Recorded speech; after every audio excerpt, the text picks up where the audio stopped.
Assalamu alaikum everyone. This is Mohammad Muzammil Munaf from the platform of IQ School of Finance.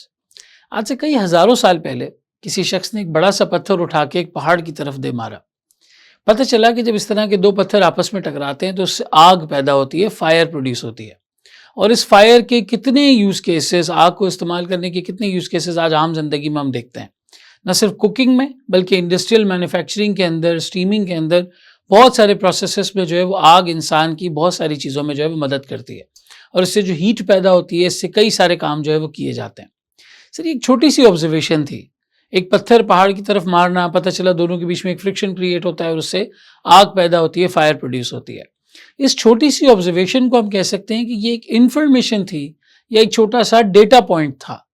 बहुत ज़्यादा technical हो रहा हूँ मैं, इन्फॉर्मेशन को आप कह लें एक छोटा सा डेटा पॉइंट था, जिस डेटा पॉइंट या जिस इन्फॉर्मेशन को इस्तेमाल करके हमने इतने बड़े बड़े use cases over the period of thousands of years जो है वो बिल्ड कर लिए। आज ये इंडस्ट्रियल मैन्युफैक्चरिंग में इस्तेमाल होती है, डोमेस्टिक यूज में इस्तेमाल होती है, so on and so fourth, कई हज़ारों यूजेस इस तरह की चीज़ों के जो है वो मौजूद हैं। टेक्निकली स्पीकिंग एक पीस ऑफ इंफॉर्मेशन ने इतनी रेवोल्यूशन क्रिएट कर दी over the period of years. आज हम जिस माहौल में हैं, जिस माशरे में हैं, जिस तरह से हम ऑपरेट कर रहे हैं, हम सब के पास एक मोबाइल फ़ोन है जो हम ऑपरेट करते हैं। उसमें सोशल मीडिया प्लेटफॉर्म्स हैं जिसके ऊपर हज़ारों की तादाद में content, post, piece of information daily basis पे शेयर की जा रही होती है। बल्कि हज़ारों भी शायद मैं कम कह रहा हूँ, अब तो billions and billions of people are using these mobile phones और वो सोशल मीडिया के ऊपर एक्टिव हैं। गालिबन फेसबुक के 2-2.5 अरब तो यूज़र्स हैं पूरी दुनिया में जो piece of information daily basis पे जो है वो या वीकली बेसिस पे फेसबुक पे शेयर किया करते हैं। So is the case with Instagram, YouTube, Facebook, TikTok, आप कई प्लेटफॉर्म्स की बात करें, स्नैपचैट वगैरह, हर जगह ये डेटा पॉइंट्स, ये डेटा, ये इन्फॉर्मेशन डेली बेसिस पे शेयर की जा रही है। इतना ज़्यादा हमारी इन्फॉर्मेशन ओवरलोड हो चुका है, इतना ज़्यादा डेटा हमारे पास इस वक्त मौजूद है कि डिसीजन मेकिंग करने के लिए बहुत ज़्यादा वेराइटी के साथ, वॉल्यूम के साथ और वेलोसिटी के साथ हमारे पास जो है वो डेटा आता चला जा रहा है। आज इस टर्म को बिग डेटा कहा जाता है, चाहे स्ट्रक्चर्ड फॉर्म में हो यानी समझ आने वाली फॉर्म में या अनस्ट्रक्चर्ड फॉर्म में हो। आज हम एज ऑफ इंफॉर्मेशन में रह रहे हैं और डेली बेसिस पे इतना डेटा एक्यूमुलेट हो रहा है कि एक आम इंसान पूरी ज़िंदगी भी लगा दे तो उसे पढ़ नहीं सकता। इसके बहुत सारे यूज़ केसेस होते हैं, बहुत सारी जगहों पे ये डेटा जो है वो इस्तेमाल होता है। आप इससे अंदाज़ा लगाएं कि एक शख्स जिसने पत्थर की एक मूवमेंट जिससे आग पैदा हो रही थी, सिर्फ एक छोटी सी इन्फॉर्मेशन से इतने use cases over the period develop हो गए। तो आज जितना डेटा, जितनी इन्फॉर्मेशन, जितना इन्फॉर्मेशन का फ्लो आज के वक्त में हो रहा है, इससे क्या क्या किया जा सकता है और इस डेटा को इस्तेमाल करके कितना कुछ जो है वो क्रिएट किया जा सकता है, इन्वेंट किया जा सकता है, डिस्कवर किया जा सकता है। Mobile phones, laptops, technology, communication, global village का कॉन्सेप्ट, ये बहुत सारी चीज़ें हैं जो हमने अपनी अर्लियर स्टडीज़ में और इस तरह की चीज़ों में जो है वो देखी हैं।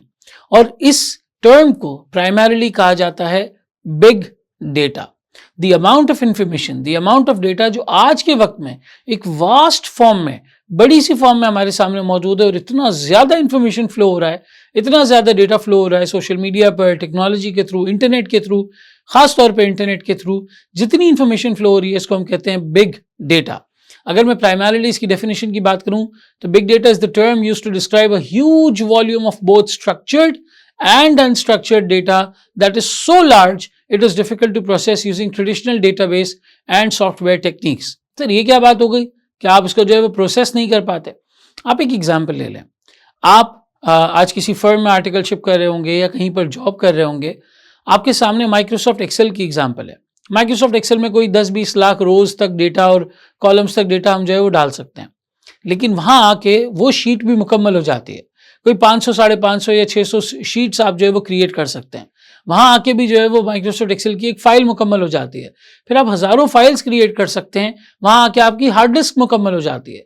तो टेक्निकली स्पीकिंग जैसे जैसे आपके डेटा का साइज़ बढ़ता चला जाता है, आपकी सॉफ्टवेयर की, हार्डवेयर की कैपेबिलिटी भी आपको इन्हांस करनी पड़ती है। एक माइक्रोसॉफ्ट एक्सेल जैसे टूल के अंदर हम सारा डेटा नहीं प्रोसेस कर सकते। मिसाल के तौर पे मैं आपको पूरी दुनिया के लोगों की शॉपिंग का जो भी परचेजिंग वो कर रहे हैं, जो भी बाइंग कर रहे हैं, सेलिंग कर रहे हैं, उसका डेटा आपको प्रोसेस करने के लिए दूं तो शायद आज आपके लैपटॉप की हार्ड डिस्क या माइक्रोसॉफ्ट एक्सेल उसे प्रोसेस नहीं कर सकता, उसके ऊपर प्लस माइनस मल्टीप्लाई डिवाइड ये नहीं लगा सकता। आपको उसके लिए एडवांस्ड सिस्टम्स की ज़रूरत होगी जहां आप क्वेरीज चला सकें, डेटाबेसेस क्रिएट कर सकें और फिर उस डेटा के अंदर जो रिलेशनशिप है उस रिलेशनशिप को आप ड्रॉ कर सकें। बहुत सारे ऐसे मैन्युफैक्चरर्स की ये स्ट्रैटेजी होती है या तरीकाकार होता है कि वो पहले अपने प्रोडक्ट्स का एक टीजर बना के सोशल मीडिया के ऊपर फ्लोट करते हैं, सोशल मीडिया पे उसकी हाइप क्रिएट करने की कोशिश करते हैं अपने प्रोडक्ट्स की। It could be cosmetic items, it could be electronic items, it could be गाड़ी, मोबाइल वगैरह, इस तरह की चीज़ें। आपने जो है वो उसकी तस्वीर, वीडियो वगैरह पोस्ट की, टीजर्स बनाए छोटे छोटे, अब कई रिएक्शंस उसके ऊपर आ रहे हैं, कई कमेंट्स उसके ऊपर आ रहे हैं। कंपनी ने वो सारी इंफॉर्मेशन अपने पास जो है वो कॉपी की, अपने पास उसको स्टोर किया और अब कंपनी इसको प्रोसेस कर रही है कि भाई ये जो 2 लाख, 2.5 लाख, 3 लाख कमेंट्स हमारी चीज़ों के ऊपर आए हैं, हमने जगह जगह इसकी कैंपेनिंग की, कहीं न्यूज़पेपर में कोई आर्टिकल दिया, कहीं किसी इन्फ्लुएंसर के थ्रू मार्केटिंग करवाई, कहीं हमने फेसबुक के ऊपर ऐड चलाया, कहीं हमने इंस्टाग्राम, यूट्यूब पे ऐड चलाया। हर जगह पे हमारे पास डेटा पॉइंट्स रिसीव हुए हैं, लोगों ने फीडबैक दिया है, लोगों ने सवाल पूछे हैं, लोगों ने सजेशंस दिए हैं, लोगों ने जो है वो नाराज़गी का इजहार किया है या खुशी का इजहार किया है, so on and so fourth. Pricing के ऊपर बात की, क्वालिटी के ऊपर बात की, अपीयरेंस के ऊपर बात की, डिज़ाइन के ऊपर बात की, इमेज के ऊपर बात की, क्वालिटी ऑफ सर्विस के ऊपर बात की। आपने वो 2-3 लाख कमेंट्स का डेटा एक जगह पे जो है वो एक्यूमुलेट कर लिया। Now how to process it? क्या एक बंदा, ये मुमकिन है कि 2 लाख 3 लाख कमेंट्स बैठ के पढ़ेगा और एनालाइज करेगा कि वो अच्छे हैं या बुरे हैं?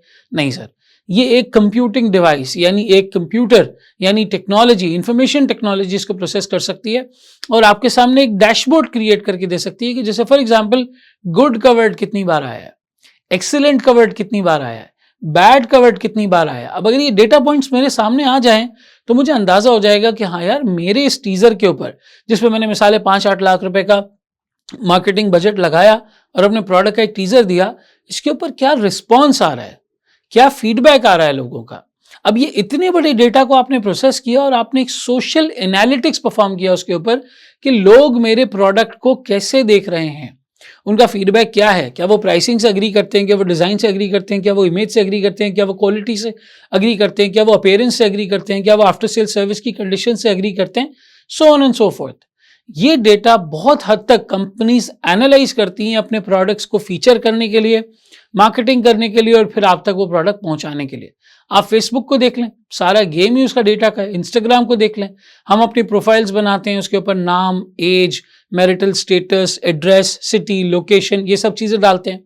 लोकेशन का बाज़ दफ़ा एक्सेस देते हैं, माइक का और जो है वो माइक्रोफोन का और कैमरे का एक्सेस देते हैं। इससे अक्सर आप जो बात कर रहे होते हैं आपको उसकी एडवर्टाइजमेंट्स नज़र आती हैं। फेसबुक ये सारा डेटा कलेक्ट करता है, आप कहाँ हैं, क्या कर रहे हैं, क्या बात हो रही है, आप सोशल मीडिया के ऊपर क्या पोस्ट कर रहे हैं, आपकी लोकेशन क्या है, आपके लाइक्स एंड डिसलाइक्स क्या है, आपकी कॉन्वर्सेशन किस तरीके की है, आप कमेंट्स में क्या चीज़ मेंशन करते हैं, किस तरह के प्रोडक्ट्स को पसंद करते हैं, कब लाइव होते हैं, कब नहीं होते हैं, आपकी हैबिट्स क्या है, आप घर वालों से कितना कम्युनिकेट करते हैं, आप बाहर वालों से कितना करते हैं, कब किस शख्स से किस तरीके से बात करते हैं, ये सारा कुछ आपका लिंक्डइन के ऊपर, फेसबुक के ऊपर, इंस्टाग्राम के ऊपर, टिकटॉक के ऊपर ये नोटिस किया जा रहा है। इस डेटा को अंडरस्टैंड किया जा रहा है।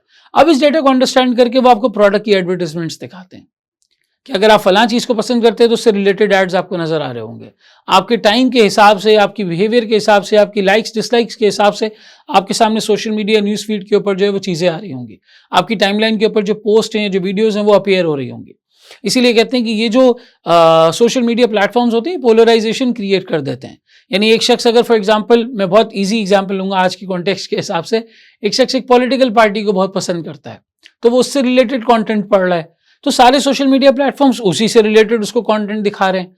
वो दूसरी किसी पार्टी का व्यू या दूसरी किसी तंजीम का, जमात का व्यू देख ही नहीं पा रहा, समझ ही नहीं पा रहा कि भाई वो क्या कह रहे हैं, सारा व्यू इनका नजर आ रहा है।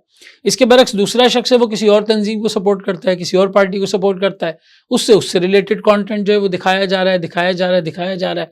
अब वो उसी कंटेंट को देखकर उसी के अंदर एब्जॉर्ब्ड है, किसी और का व्यू उसको नहीं समझ आ रहा। अभी क्या वो पोलराइजेशन क्रिएट हो गई। एक तरफ एक बंदा है जो अपनी पार्टी के सपोर्ट से रिलेटेड ही कंटेंट दिखा जा रहा है न्यूज़ फीड पे, एक तरफ दूसरा बंदा है जो अपनी पार्टी के सपोर्ट से रिलेटेड ही कंटेंट देखता जा रहा है। इन दोनों के माइंड्स को हमने फ्रेम कर दिया, ना ये इसकी बात सुनने को तैयार है, ना ये इसकी बात सुनने को तैयार है। ये दोनों के माइंड्स फ्रेम हो चुके हैं क्योंकि इनकी इंफॉर्मेशन को, इनके बिहेवियर को, इनके डेटा पॉइंट्स को कोई बैठा अंडरस्टैंड कर रहा है और फिर उसी से मिलती जुलती चीज उन्हें सोशल मीडिया पे दिखाई चली जा रही है, दिखाई चली जा रही है, दिखाई चली जा रही है।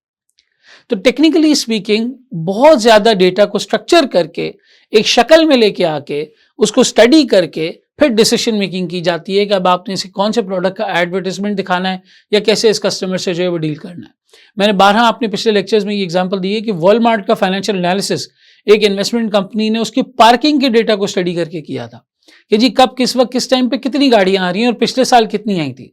अगर गाड़ियों में इंक्रीज हुआ है तो टेक्निकली परचेजिंग में इंक्रीज हुआ होगा, और अगर गाड़ियों में डिक्रीज है इसका मतलब परचेजिंग में डिक्रीज हुआ होगा। वॉलमार्ट के स्टोर्स को उन्होंने एनालाइज किया था। इसी तरीके से हर कंपनी अपने कस्टमर, अपने सप्लायर्स, इनका डेटा एनालाइज करती है, अपने बाइंग पैटर्न्स का, बिहेवियर्स का डेटा एनालाइज करती है और फिर डेटा को एनालाइज करके डिसीजन मेकिंग की जाती है कि हमें कब किस वक्त किस तरह से अपने कस्टमर को कौन सी चीज साल के किस दिन जो है वो ऑफर करनी है, और फिर उस डेटा को इस्तेमाल करके ये सारी डिसीजन मेकिंग की जाती है। हत्ता कि ये डेटा कंपनी की फाइनेंशियल परफॉर्मेंस को एनालाइज करने में काम आता है। सोशल एनालिटिक्स, जैसे मैंने आपको कहा कि कस्टमर्स को अंडरस्टैंड करना, उनके पैटर्न्स को अंडरस्टैंड करना, या आगे हम डिटेल में देखेंगे, इसको एनालाइज करने में काम आता है। आप इसकी बेसिस के ऊपर अपनी फ्यूचर स्ट्रैटेजी बना सकते हैं, डिसीजन ले सकते हैं। यानी मिसाल के तौर पे आज मैं पूरी दुनिया में इलेक्ट्रिक कार्स का जो रिस्पॉन्स है, ये जो इलेक्ट्रिक कार्स को लेकर इन्फॉर्मेशन है, उस सारे को मैं एक जगह प्लेस कर दूं और फिर उसे स्ट्रक्चर करूं, समझने की कोशिश करूं कि भाई ये क्या पैटर्न बता रहा है। क्या लोग जनरली खुश हैं या लोग जनरली ना खुश हैं इसको लेकर? लोग कब किस वक्त किस तरह की चीज को पसंद करते हैं, क्या चीज वो गाड़ियों में मिसिंग फील हो रही है, और फिर मैं उन सारे डेटा पॉइंट्स को अंडरस्टैंड करके, स्टडी करके अपनी एक ब्रांड को लॉन्च करूं जिसमें वो गलतियां सारी ना हो, और उस राइट प्राइस पॉइंट पे लॉन्च करूं जो पब्लिक कह रही है। अब ये इनसाइट उसके पास होगी जिसके पास ये सारा डेटा होगा। जिसके पास ये सारा डेटा नहीं होगा उसके पास ये इनसाइट भी मौजूद नहीं होगी। आर्टिफिशियल इंटेलिजेंस सारी की सारी मौजूद ही बिग डेटा के ऊपर है। आप एक आर्टिफिशियल इंटेलिजेंस या मशीन लर्निंग के मॉडल के पीछे एक मशीन को ट्रेन करते हैं, मॉडल को ट्रेन करते हैं डेटा पॉइंट्स देके। आप उस मशीन को बताते हैं कि भाई फलां चीज ऐसे होती है, फलां चीज ऐसे होती है। जब वो इतनी ज्यादा बड़े डेटा सेट्स को अंडरस्टैंड करते हैं और समझते हैं तो उससे ये बात समझ आती है कि फिर वो हमारी बातों को रिस्पॉन्ड कर पाते हैं, और फिर चैट जीपीटी जैसे मॉडल, गूगल बार्ड जैसे मॉडल हमारे सामने आते हैं और वो हमारी बातों का जवाब दे रहे होते हैं। बेसिकली पिछले 15, 20 साल, 25 साल, 30 साल, 40 साल, 50 साल में जितना डेटा प्रोसेस हुआ है, उस मशीन को सारे डेटा सेट के ऊपर ट्रेन किया गया है। उसे ये पता है कि ये काम पिछले 40-50 साल में किस तरह से हुआ। अब उस मशीन के अंदर एक आर्टिफिशियल थिंकिंग की एबिलिटी जनरेट हो जाती है, चीज़ों को सोच के जवाब देने की, और इसे आप आर्टिफिशियल इंटेलिजेंस कहते हैं। टेक्निकली हमारी भी अपग्रेडिंग ऐसी ही हुई है, ह्यूमन माइंड भी ऐसे ही काम करता है। हमारे पास बहुत सारे डेटा पॉइंट्स होते हैं और हम उन डेटा पॉइंट्स को देखकर डिसीजन मेकिंग करते हैं। आप घर से निकलते हुए बारिश के मौसम में वेदर चेक जरूर करते हैं कि आप बारिश एक्सपेक्टेड है या नहीं है। अगर स्नो का मौसम आने वाला है तो आप स्नो हटाने वाला इक्विपमेंट पहले से परचेज करके अपने घर में रखते हैं। मैं उनकी बात कर रहा हूँ जो कनाडा या इस तरह के मुल्कों में रहते हैं, वो उस इक्विपमेंट की प्लानिंग करके रखते हैं। आप गाड़ी के किलोमीटर से अंदाजा लगाते हैं कि अब इसको अगली मेंटेनेंस की जरूरत कब होगी। ये छोटे छोटे डेटा पॉइंट्स हैं, they are not big data points. ये बिग डेटा नहीं है, बहुत छोटा डेटा पॉइंट है, लेकिन डिसीजन मेकिंग इसी की वजह से होती है। तो कंपनीज इस डेटा को बहुत ही लार्ज वॉल्यूम में, बहुत ही ज्यादा बड़े वॉल्यूम में, स्ट्रक्चर्ड अनस्ट्रक्चर्ड फॉर्म में जमा करती हैं, स्ट्रक्चर्ड फॉर्म में लेके आती हैं। उसके डेटा इंजीनियर्स होते हैं, डेटा साइंटिस्ट होते हैं जो उस पर एल्गोरिथम्स लगाते हैं, उसको स्ट्रक्चर करते हैं, उसे एक रिपोर्टिंग फॉर्म में लेके आते हैं, और हजारों, लाखों, करोड़ों लाइंस का डेटा एक अच्छे से डैशबोर्ड के ऊपर, पावर बीआई या टैब्ल्यू जैसे सॉफ्टवेयर्स को यूज करके एक अच्छे से डैशबोर्ड के ऊपर लेके आते हैं और ये एनालाइज करते हैं कि वहाँ पे पैटर्न्स क्या हैं, यहाँ पे वेरिएशंस क्या हैं, यहाँ पे डिमांड की फ्लक्चुएशंस क्या हैं, लोग क्या चीज़ पसंद कर रहे हैं, क्या चीज़ पसंद नहीं कर रहे। डेटा साइंस या डेटा इंजीनियरिंग अपने आप में बहुत ज़्यादा इमर्जिंग फील्ड्स हैं और ये डायरेक्टली कनेक्ट होती हैं आर्टिफिशियल इंटेलिजेंस के साथ, क्योंकि जो इस तरह के सिस्टम्स हैं वो काम ही इंफॉर्मेशन की बेसिस के ऊपर कर रहे होते हैं। तो यहाँ पे मैंने बेसिकली आपको बिग डेटा का एक बेसिक कॉन्सेप्ट, एक बेसिक डेफिनेशन, एक बेसिक यूज बताया। जब भी आप बिग डेटा की बात करेंगे तो आपके सामने 3 V's ऑफ बिग डेटा का जिक्र होगा। सन 2001 में, ईयर 2001 में जब पहली एक रिसर्च रिपोर्ट आई थी बिग डेटा के ऊपर, तो उन्होंने 3 कैरेक्टरिस्टिक्स बताई थी बिग डेटा की, या 3 एसेंशियल एलिमेंट्स बताए थे जो आपको उसमें नजर आएंगे। एक तो नाम से पता चल रहा है बिग डेटा का कि यार ये बहुत ही ज्यादा बड़े वॉल्यूम में होगा, बहुत ज्यादा क्वांटिटी, बहुत ज्यादा इसका वॉल्यूम आपको जो है वो नजर आएगा। वॉल्यूम से मतलब है कि इतनी ज्यादा क्वांटिटी में ये डेटा होगा कि आम मशीन या आम प्रोसेसर उसे प्रोसेस नहीं कर सकता। एट द सेम टाइम बहुत ज्यादा वेराइटी में होगा। वेराइटी से मतलब अलग अलग फॉर्म्स, अलग अलग वेरिएबल के अराउंड ये डेटा आपके पास आ रहा है। वैरायटी से मुराद इसके अंदर मेल का डेटा, फीमेल का data, local areas, international areas, local companies, international companies, हर तरीके की वैरायटी इसके अंदर जो है वो मौजूद होगी। हर एज का बंदा, इनकम लेवल का बंदा, तरह तरह का डेटा पॉइंट आप कलेक्ट कर सकते हैं। Social media is the prime example, हर तरीके का आदमी मौजूद है, हर तरीके का डेटा वहां पर आ रहा है। And at the same time velocity, जितनी स्पीड के साथ ये डेटा और इन्फॉर्मेशन प्रोसेस हो रही है, इन्फॉर्मेशन जमा हो रही है, ये भी कैरेक्टरिस्टिक बिग डेटा की मौजूद है। बहुत ज्यादा स्पीड के साथ, यानी बहुत ज्यादा तेजी से, बहुत सारी वैरायटी में और बहुत ज्यादा वॉल्यूम में बिग डेटा की कैरेक्टरिस्टिक मौजूद है। आपके पास जब इंफॉर्मेशन बहुत ज्यादा तेजी के साथ, बहुत ज्यादा वैरायटी में और बहुत ज्यादा वॉल्यूम में जमा हो रही हो, तो हम इसे कहेंगे कि ये बिग डेटा की एग्जांपल है। और बहुत ही लार्ज सेट्स ऑफ डेटा को प्रोसेस करके, स्ट्रक्चर और अनस्ट्रक्चर करके, अनस्ट्रक्चर्ड को स्ट्रक्चर करके हम बहुत सारी चीज़ों को स्टडी करते हैं, एनालाइज करते हैं, और एनालाइज करने के बाद प्रॉपर डिसीजन मेकिंग करते हैं कि हमें यहाँ पर जो है वो क्या करना चाहिए। एफएमसीजीज जो है वो अपने कस्टमर्स को बहुत हद तक एनालाइज करती हैं। इसी तरीके से आईटी कंपनीज जो है वो फाइनेंशियल इंडस्ट्री को इस मामले में बहुत सपोर्ट करती हैं। आप क्रिप्टोज का सारा मामला देख लें, क्रिप्टो करेंसीज का, आप फाइनेंशियल इंडस्ट्री का सारा मामला देख लें, आप स्टॉक मार्केट के जो एनालिसिस वगैरह हैं वो देख लें, आप एफएमसीजी के अंदर कंज्यूमर बिहेवियर को एनालाइज करने का तरीका देख लें, प्रोडक्ट से रिलेटेड जो फीडबैक है उसको एनालाइज करने का तरीका देख लें। लार्ज अमाउंट्स ऑफ डेटा को जमा किया जाता है, अनस्ट्रक्चर को स्ट्रक्चर किया जाता है, प्रॉपर डैशबोर्ड्स बनाए जाते हैं, और फिर स्टडी किया जाता है कि डेटा पॉइंट हमें क्या बता रहा है, हमारा कस्टमर कैसे सोच रहा है, फाइनेंशियल इंडस्ट्री कैसे काम कर रही है, इस टाइम पे क्या रिएक्शन होगा, इस टाइम पे क्या रिएक्शन होगा। इट माइट बी पॉसिबल कि आप इंटरेस्ट रेट्स और इकोनॉमिक सिस्टम का पिछले 50 साल का डेटा निकालें और फिर उसकी मदद से ये प्रिडिक्ट करें कि आगे आने वाले वक्तों में क्या होने वाला है। माइट बी पॉसिबल कि मैं पाकिस्तान का पिछले 75 साल का डेटा निकालूं, इकोनॉमिक डेटा, और उसे एनालाइज करूं इनटू प्रॉपर डैशबोर्ड सिस्टम, और एनालाइज करने के बाद ये अंदाजा लगाऊं कि अब अगर पाकिस्तान की इकोनॉमी में इंटरेस्ट रेट्स बढ़ाते हैं तो क्या इंपैक्ट आता है, इंटरेस्ट रेट्स कम करते हैं तो क्या इंपैक्ट आता है, कौन से प्रोडक्ट्स की सेल्स पर इंपैक्ट इंक्रीज का होता है और कौन से प्रोडक्ट्स की सेल्स जो है वो डिक्रीज हो जाती हैं। ऐसे बहुत सारे एनालिसिस किए जाते हैं, बहुत ज़्यादा वेराइटी में, हाई स्पीड के साथ यानी वेलोसिटी के साथ, और बहुत ज़्यादा वॉल्यूम में जब आपके पास डेटा मौजूद हो। तो ये 3 बड़ी कैरेक्टरिस्टिक्स हैं बिग डेटा की। इसके अलावा कोई 3-4 कैरेक्टरिस्टिक्स और भी हैं बिग डेटा की, आए उन्हें भी देखते हैं। जहां आपने 3 V's ऑफ बिग डेटा देखा, कुछ किताबें, कुछ ऑथर्स एडिशनल 4 V's की जो है वो बात करते हैं, और वो कहते हैं टोटल 7 कैरेक्टरिस्टिक्स है बिग डेटा में। बहुत ज़्यादा वॉल्यूम में, बहुत ज़्यादा वेराइटी के साथ, और बहुत ज़्यादा वेलोसिटी, तेज स्पीड के साथ तो डेटा आ ही रहा है। लेकिन कुछ कैरेक्टरिस्टिक्स और हैं, जिसमें से पहली आ जाती है वेरासिटी। वेरासिटी का मतलब ये है कि आपका डेटा जो आपके पास आ रहा है वो करेक्ट भी होना चाहिए, वो झूठ पे मबनी डेटा ना हो, एटलीस्ट वो एक्यूरेट हो, करेक्ट हो, बेशक अनस्ट्रक्चर्ड हो, फैला हुआ हो, अलग अलग तरीके का डेटा मौजूद हो, लेकिन आपके पास एक प्रॉपर करेक्ट फॉर्म में इंफॉर्मेशन होनी चाहिए, सच्ची इंफॉर्मेशन होनी चाहिए, तो आपको एनालिसिस के ऊपर जो है वो कर सकेंगे। नेक्स्ट आता है हमारे पास वेरिएबिलिटी। सर डेटा अपने आप में तो बहुत सारी वेराइटी में है, लेकिन अलग अलग सोर्सेज से भी आ रहा है, सोशल मीडिया से भी आ रहा है, जनरल इन्वायरमेंट से भी आ रहा है, लोगों की कॉन्वर्सेशन से भी है, इंटरनेट से भी आपके पास जो है वो डेटा मौजूद है। अलग अलग तरह तरह की सोर्सेज का डेटा आपके पास है। कहीं आप पार्किंग का डेटा एनालाइज करें, कहीं आप ट्रैफिक का डेटा एनालाइज करें, कहीं सोशल मीडिया का एनालाइज करें, कहीं इलेक्ट्रॉनिक मीडिया से उठा रहे हैं, कहीं न्यूज़पेपर से डेटा उठा रहे हैं, सो ऑन एंड सो फोर्थ। बहुत सारी सोर्सेज से, यानी डेटा अपने आप में भी वैरायटी में है, यानी उसके अंदर अलग अलग कैरेक्टरिस्टिक्स, अलग अलग तरह के लोगों का डेटा मौजूद है, लेकिन वो आ भी बहुत सारी सोर्सेज से रहा है। That is basically variability. तीसरा आ जाता है विजुअलाइजेशन। विजुअलाइजेशन का मतलब ये है कि आप पर्टिकुलरली इस डेटा को किसी एक शक्ल में विजुअलाइज कर सकें, लाइन ग्राफ्स की फॉर्म में, बार चार्ट्स की फॉर्म में, पाई चार्ट की फॉर्म में, अलग अलग तरीके के फॉर्म्स होते हैं डेटा को एनालाइज करने के। तो आप उस डेटा को एनालाइज भी कर सकें, इससे विजुअलाइजेशन क्रिएट हो सके, आप देख सकें कि ये डेटा आपके सामने क्या स्टोरी बता रहा है। मिसाल के तौर पे एक कंपनी ने अपने प्रोडक्ट की, सारे प्रोडक्ट्स की प्रोडक्शन का डेटा जो है वो जमा किया, उससे ये पता चला कि भाई वो कौन से प्रोडक्ट्स हैं जो सबसे कम बिकते हैं, वो कौन से प्रोडक्ट्स हैं इस पे वेस्टेज सबसे ज्यादा होती है, वो कौन से प्रोडक्ट्स हैं इस पे हमारा मार्जिन सबसे कम है, so on and so forth. Visualize कर सके। और आखिरी चीज आती है वैल्यू।